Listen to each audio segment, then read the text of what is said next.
อันนี้หน้าตากันอะไรแบบนี้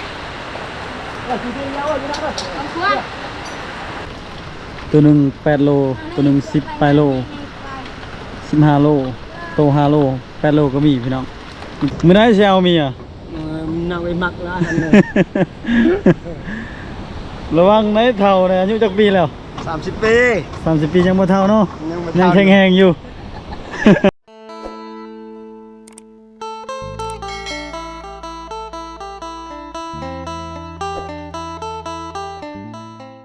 สบายดีตอนเช้าๆพ่อแม่พี่น้องฝนตกติดกันเลยพี่น้องไอ้2-3 มื้อว่าสิไปป่าไปดงแปลงจักเหือเบิดประมาณ1 ล้านชวนจักไอเฮียงกันกาแฟแล้วพี่น้องไอ้พระท่านได้แปลงมีแต่แปลงจักในผ่าน มีแต่เพกับเพพี่น้องไอ้ช่วงนี้จักเพแล้วก็คือมื้อนี้ที่ถ้าให้พ่อแม่พี่น้องได้เบิ่งเขาเจ้าเอาปลาอยู่เกงลีนช่องมือ3 มือปลายังฮอดว่าหลายถ้าว่าอยู่เมืองไทยนี่คือสิได้เงินหลายกว่าพี่น้องเอ้ยถ้ามีตลาดเขาเจ้ารับซื้อนะปลาบางมือเขาเจ้าได้เป็น100-200ปีนี้ปลาแก้วบ่อยากหลายปานใดมีแต่ปลาขาวปลาสกางปลาจัดปลาจืดนั่นแหละพี่น้องเอ้ย เดี๋ยวเก็บภาพก่อนการเดินทางวันนี้สังเกตเบิ่งพลชิมาอีกเด้อ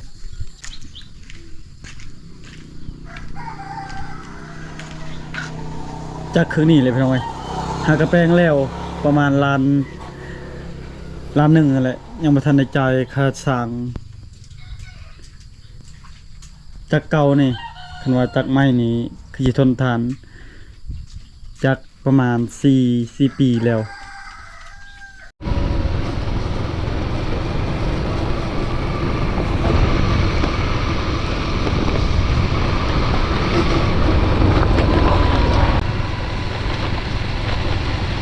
บ้านเก่งลีนพี่น้องกันชอบบ้านเก่งลีนแล้ว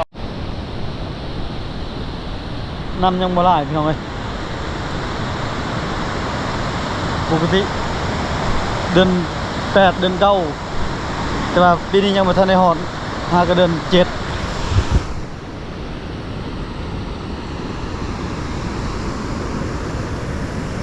โอ้โหเบิ่งกระเจ้าเอาปลาทุกคนเลยฝนตกมาอีกฝนตกมาแล้วโ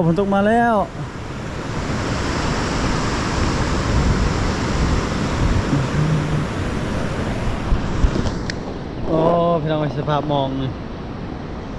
งเบอร์4เบอร์3หมุนอุยปุย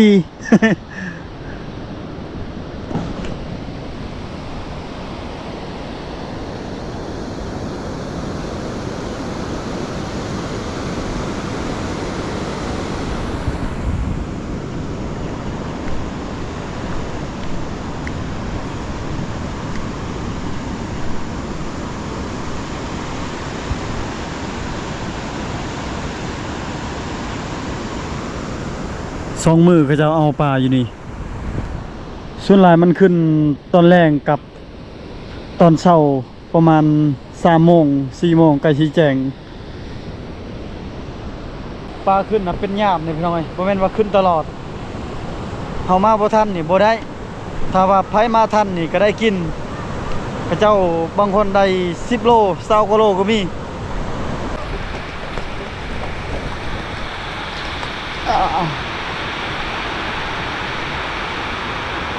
โอ้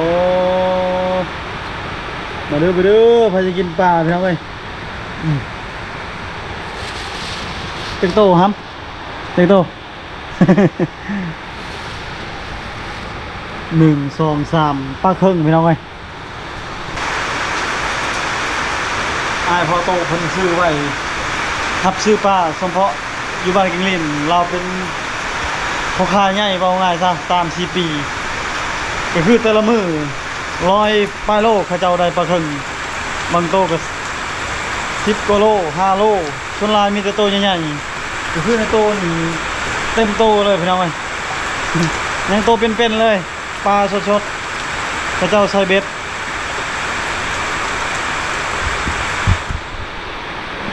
ม โอ้ตัวนี้ปลาน้อยปลาใหญ่เนี่ยดูนะ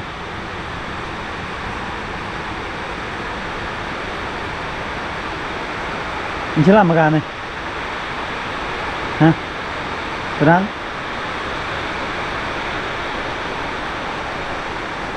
ฝนตกอีกพี่น้องเอ้ย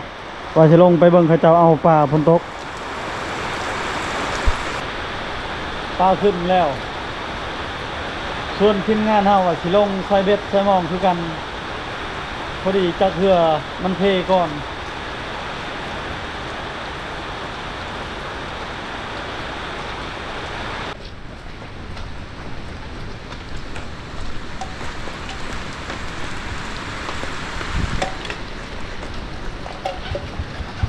มือหนึ่งจักโลครับซื้อไป โอ้ยได้300 400มื้อ ปอ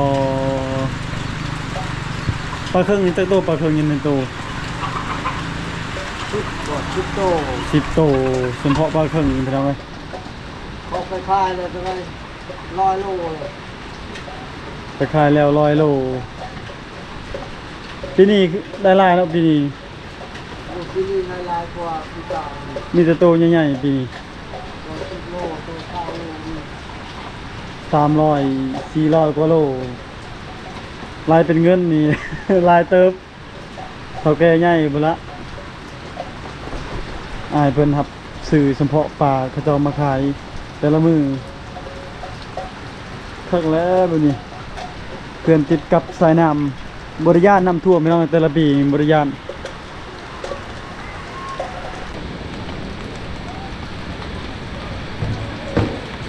ฝนตกฝนตก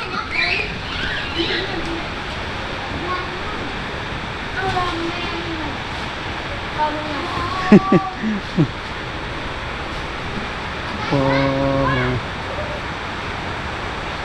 สบายดีสบายดีผู้หลานๆน้องๆ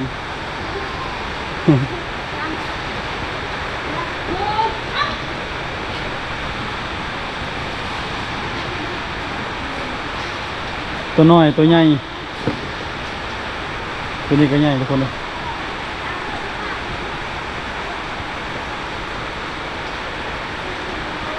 มาซื้อซอยปลาเลยเด้อพี่น้องเอ้ย มีคาน้อย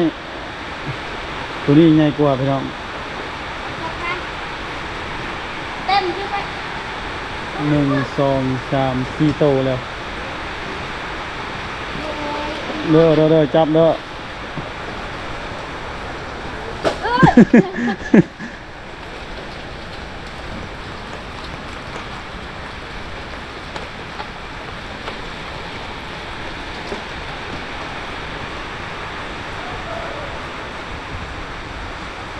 ก็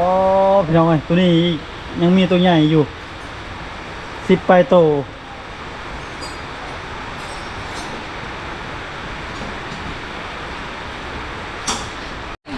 ฮ้ยอยู่กาเนี่ย เดี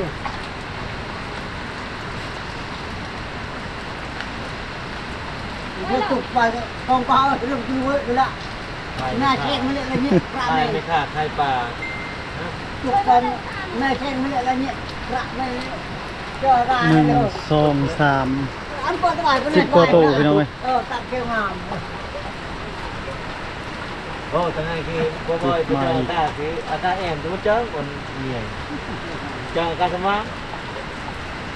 ถ่ายเหลียวถ่ายเนี่ยจนมือกำไรถ่ายกำไรจ้าเหรอ แบบคิดเห็นเด้ช่วงมันบ่ได้จะมาเบิ่งก็ได้ขึ้นป้านะ ผมตกไปยุบเศร้า 7-8 ก็ไปจัง มือละ100 ปลายโลต่อมือหนึ่งได้ฮอต200 ปลายโล300 โลต่อเพิ่มก็ตัวนี้ตัวละได้ลายลี มันทางบ่ เป็นไงฮะ ตอนที่ฮอนไม่เข้ามาเพิ่มอีกพี่น้องเอ้ย น้องซ่ายังอีก หน้าตากันอะไรอย่างเงี้ย คือที่เยอะอยู่นะเลย บางช่วง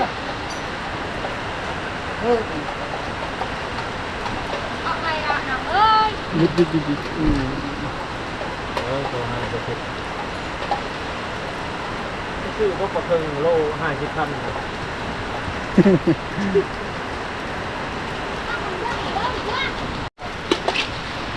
ย่างกันเลย นิดนึง กันเลยอันนี้อยากได้ เปิดทายเลยเปิดเจอ คันว่าป้านี่มาโลดพี่น้องเอ้ยฝนตกใหม่ๆพูดฉะนั้นสอนปลาเลยไปสิกินอะไร เขากินเลยจ้ะ มันเลยเลยครับ จดมันเนี่ยไม่ต้องเกี่ยวเลยถ้าเราเอานี่ขึ้นลุก อืม เจอร้านนี้ร้านหนึ่งอ่ะ นี่บอกว่าใคร อาการตัวนี่แหละนี่ หน้ากันเจอกัน แล้วก็เอาดีปลากันยาฮะ ตาเป็นย่าง ก็ตีนี่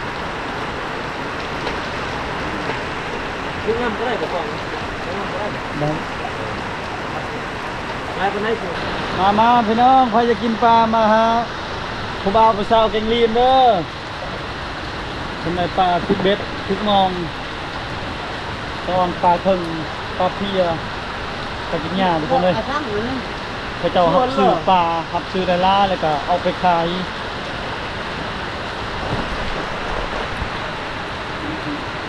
แล้วเราจะเช็คแค่ไหนโอ้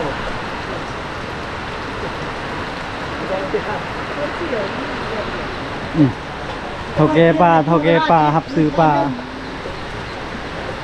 จ้างดีกว่า ไ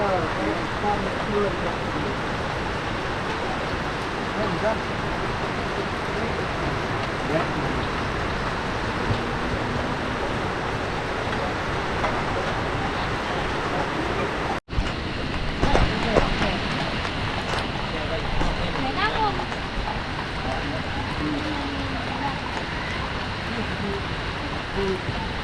สิเลือกเอาโตใหญ่ๆจะเป็นแถวพี่น้องโอ้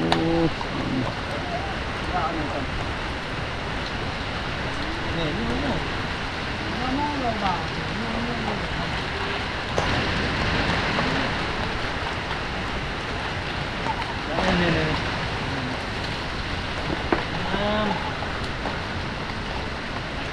ไปหุบเดียวนี่ครับในช่วงลายมือผมนะ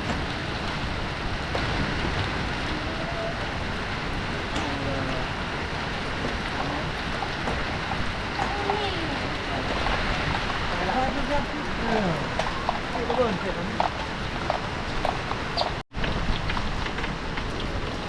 ตัวหนึ่ง8 โลตัวหนึ่ง10ปลายโล15 โลโต5 โล8 โลก็มีพี่น้องมีแต่โตใหญ่ๆ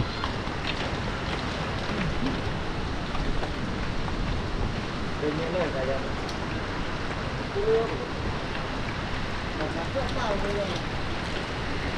เบาครับก็เที่ยวตามกันแต่ว่าการยานก็ได้เป็นการ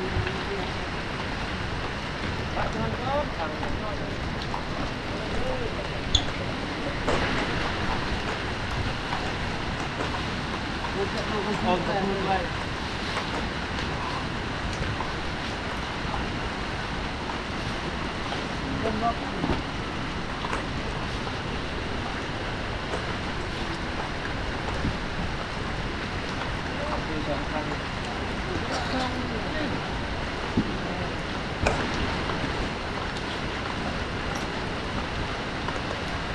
อะไรเป็นเนาะมักเมียนเนาะ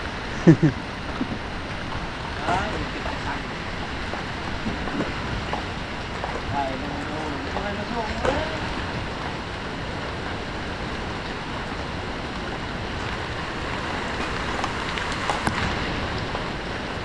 พอดี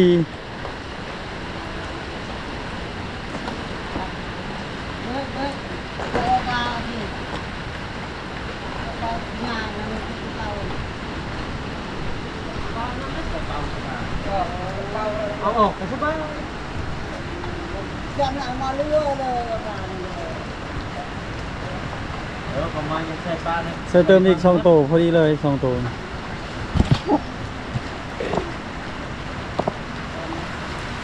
ยังอีก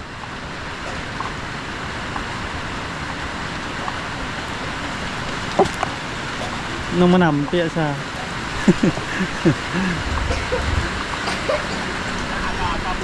ตะคำกันเนี่ยกระเจาะตะกันเนี่ยกระต่างมันนับเราอย่างงี้หน่อย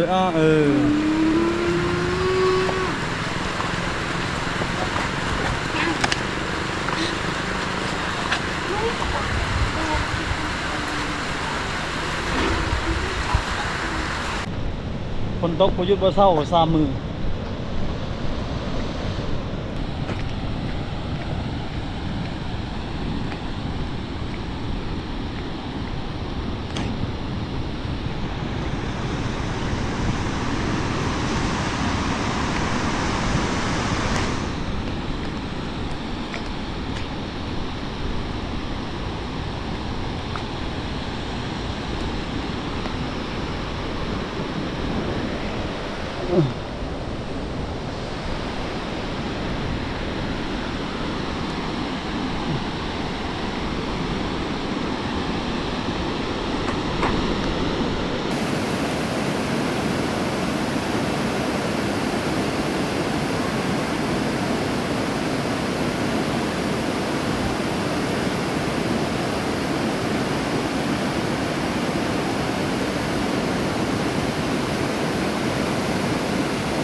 ยามตอนเช้าตอนแรง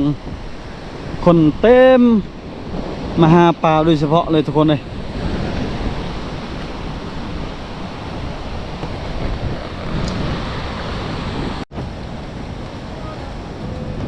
ยินตัวไอปลาแก้วทุกคนเลยเบิ่งล้านๆน้องๆปลาแก้วไม่ได้เชลมีอ่ะ nào bị mặc ra hành này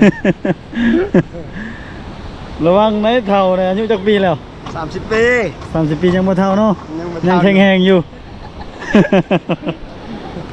เอาไว้ๆได้สิไปกินงัวนำกินควายสิลงไปลุ่มบ่มื้อนี้ไปเอาไม้ใส่เบ็ดบ่ไปจักคนมื้อนี้ 3 คน 3 คน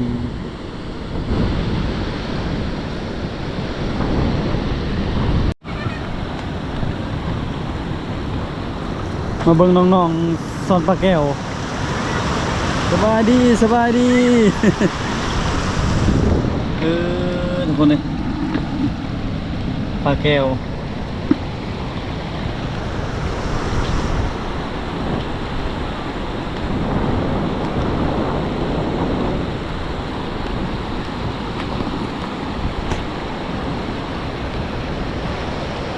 ท่าเรือเก่งลีนอันนี้ก็คือเรือไอติเรือใหญ่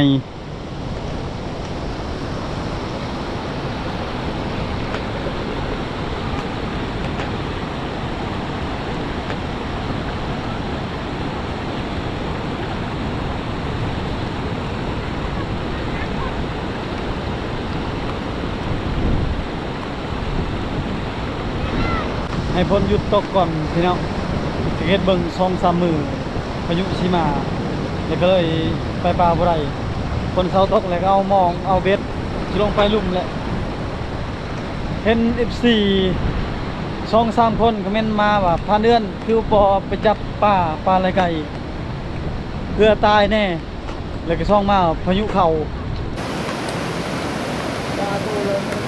Ơi! ăn như đây là hoàn đó dắt ra rồi ngon bây giờ ê chạy lên đây mua ngoài đây đó มื้อนี้มาแต่ไปเบิ่งพี่น้องเอาปลาบางคนก็ได้มือละล้านบางคนก็มือละแสนแต่ละคนเขาเจ้าหาปลามาขายพี่น้องเอ้ยแล้วก็แลกซื้อข้าวซื้อน้ำก็คือมื้อนี้สิมาบอกอีกทีทุกคนปู่ในพันเดือนเสียชีวิตพี่น้องเอ้ยปู่อยู่บ้านสลอยใหม่ ว่าง่ายอยู่บ้านสร้างอ่าวเพิ่นโทรมาบอกเมื่อเช้านี้ก่อนอื่นก็แสดงเสียใจนำครอบครัวผู้เสียชีวิต แล้วก็เสียใจปู่น่ะจากไปแล้วพี่น้องเอ้ยอายุน่ะประมาณ70-80 ปีแล้วก็บ่ถึงคันเฒ่าเว้าง่ายๆแบบพญาตันชงขึ้นนะตันชงขึ้นแล้วก็เลยเสียชีวิตตอนเช้า6 โมงของวันที่6 เดือน 7 ที่แรกว่าสิไปตอนเช้าพ้นบ่หยุดเลยพ้นตกแบบต่อเนื่องเขาก็ขี่รถจักรคนเดียวแน่เส้นทางก็ยากพี่น้องเอ้ยก็เลยพังเบิ่งก่อนสังเกตเบิ่งเป็นไปได้ก็สิเอาไปตอนแรงๆจังหน่อยก็คือสำหรับมื้อนี้พ้นบ่หยุดบ่เซาเลยพ้นตกตลอดพี่น้องเอ้ยมื้อนี้ก็สิถ่ายให้พ่อแม่พี่น้องได้เบิ่งคลิปแรกที่ว่าในผ่านเดือนเห็นปลาหลายพอสมควรพี่น้องเอ้ยปกติเห็น2 โต 3 โตปลาครึ่งมื้อนี้เห็นแบบหลายโตก็สำหรับวิดีโอนี้ขอจบไปเท่านี้ก่อนอื่นขอบใจพ่อแม่พี่น้องทุกคนขอให้สุขภาพเข้มแข็งติดต่อกันวิดีโอหน้าพี่น้องบาย